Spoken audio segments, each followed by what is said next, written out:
Episode 83 in the Berserk manga is of grand controversy. Not really, but there are some questions regarding it. If you've only read Berserk through its volume releases and haven't seen the many posts and videos telling about the elusive Chapter 83, you might not have heard about the elusive Chapter 83. God of the Abyss 2. The year is 1996. The God Hand had been birthed only months prior, yet he knew in his young age that something big was happening in the Berserk world. In this era of the manga, the eclipse was well underway, and I can only assume Berserk's readers were soiling themselves with anticipation, not unlike the Berserk readers of today. The only difference was, unlike Berserkers of yore, us present-day Berserk lovers are plagued with hiatus. The 90s must have truly been the best era to be alive. Anyway, Chapter 82 had just been released, and the populace awaits in awe as Griffith begins his transformation. We know what he will become, but until now, we had no idea how. Griffith sinks deep into the astral plane, just his consciousness lost in darkness. He sees his sacrifices, his soldiers, being torn to bits, all for him, my God. And in the darkness, he sees Behelots splash past him, and their source, God? And then, for some, that's where his encounter ended. It cut to Guts fighting for his life, skipping right to Chapter 84.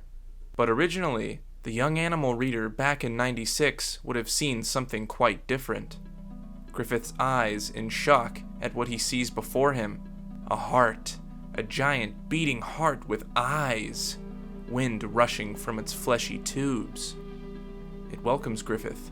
It tells him that the entity seen before him is the idea of evil.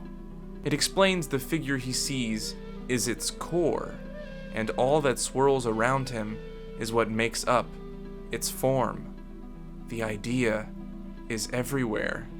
Born from the darkness of the mortal world, a darkness that exists in every human's heart. It's explained as if the idea, causality, is what collective humanity desires. But why would we desire such evil? Does man truly want such a thing? Is this man's will? The idea goes on to explain. Humans needed something to blame their darkness on, and the darkness of life in general.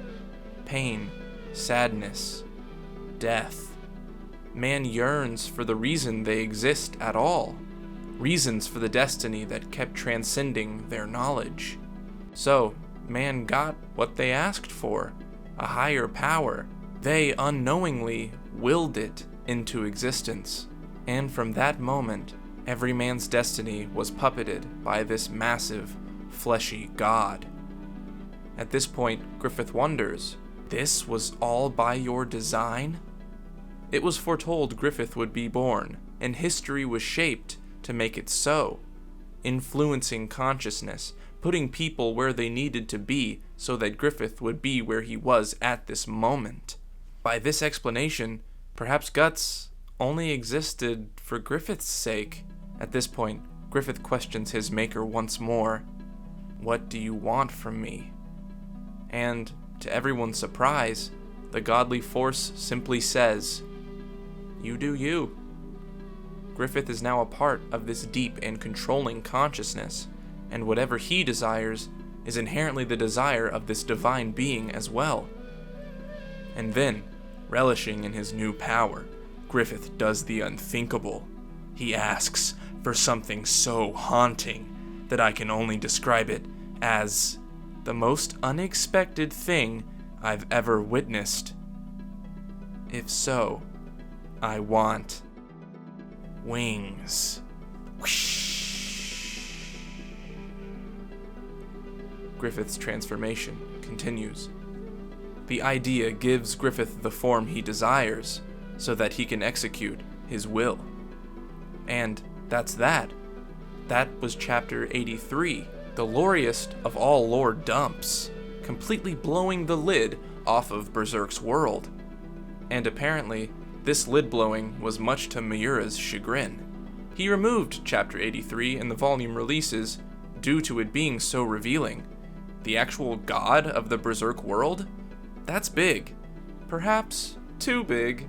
Regarding this omission, Miura says, "It's because I wanted Berserk's world to be revealed just that far, not any more than that. The appearance of God in the manga conclusively determines its range. I thought that might limit the freedom of the story development.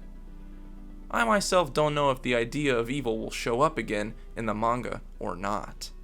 Which is a more than fair reason to leave that chapter out of his work. Limiting scope is a pretty bad idea if you don't have everything already planned out, which Miura might not. So then, that leaves the question, is the idea of evil canon? Is it actually a part of Berserk? Well, in all of Berserk, nothing has ever disproven what was said during this chapter, and even more importantly, the idea still appears in a volume of Berserk, at the end of Chapter 82 as we saw earlier, so obviously it still exists, but to what extent is unknown. Flora even hinted at its existence in Volume 24. I do hope it remains canon, as I'm sure it will, but I doubt it'll show up again anytime soon. There wouldn't be much of a reason for it to. The mystery of the world is what makes Berserk so interesting, the millions upon millions of unanswered questions. So as long as the flesh heart isn't disproven, I'll be happy with it never showing up again. And while I am on board with this being the god of Berserk, I'm unsure how I feel about the depiction of how the idea of evil influences the world. Minus this chapter, I had always assumed causality was somewhat malleable, so long as the foretold events, such as the eclipse, the world change, the incarnation, etc., happened as planned. Not every single detail, just the broad idea of the event. But the way the idea of evil explains its power makes it out to be an exact science. It manipulates every single object down to the lower levels of the human subconscious to make these things happen. This makes the idea of guts seem pointless to me somewhat. Skull Knight's words describing him just seem off. Things are preordained, and those things must occur, but Skull Knight likens Guts to a jumping fish in the river of causality, an entity that can exercise free will and actively go counter to causality's intention, however small an effect it may have. But by the idea's word, this isn't true. Everything is manipulated. Guts can't challenge fate, and every move he makes is unknowingly fueling causality's plans. Guts, Casca, and the Skull Knight have seemingly acted against the God Hand, but whether these actions are predestined or not is up for debate. So, what's the deal? Is Skull Knight just plain wrong? Perhaps this is when Miura began decanonizing the idea to some degree. Maybe he didn't want this extreme power to exist in the way he initially presented it. Or perhaps the idea simply did not foresee this as a possibility. Not that it has mattered in the grand scheme of things, but it could be an oversight all the same. The idea of evil could only bring the general idea of events into fruition, but these events could not be 100% specified. Supposedly, like the Count did, Griffith could have denied his fate at the eclipse, and chosen not to sacrifice his men. But he did, so who's to say he had a real choice at all? What was supposed to happen, happened. Maybe the Count was supposed to die that day, or maybe his choice simply didn't contribute to the flow of causality in any meaningful way, or maybe he truly did act against causality. I like thinking what Skull Knight said to be the truth, that people do have some degree of freedom, no matter how minuscule. We'll never know for sure, but we can hope for the best. Anyway, those are my thoughts on Chapter 83. Tell me your thoughts on all this, and may the Godheart send a weird face egg in your general direction. Thanks for watching.